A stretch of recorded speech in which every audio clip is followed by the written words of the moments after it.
दौड़ता चला आता है, और उसी ने सूरज और चांद और सितारों को पैदा किया, सब उसके हुक्म के मुताबिक काम में लगे हुए हैं। देखो, सब मखलूक भी उसी की है और हुक्म भी उसी का है। अल्लाह रब्बुल आलमीन बड़ी बरकत वाला है।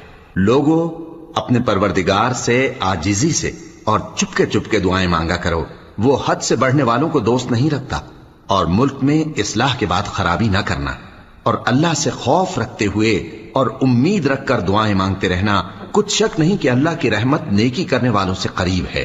और वही तो है जो अपनी रहमत यानी बारिश से पहले हवाओं को खुशखबरी बनाकर भेजता है, यहां तक कि जब वो भारी भारी बादलों को उठा लाती है तो हम उसको एक मरी हुई बस्ती की तरफ हाँक देते हैं। फिर बादल से बारिश बरसाते हैं, फिर बारिश से हर तरह के फल पैदा करते हैं। इसी तरह हम मुर्दों को जमीन से जिंदा करके बाहर निकालेंगे। ये आयात इसलिए बयान की जाती हैं ताकि तुम नसीहत हासिल करो।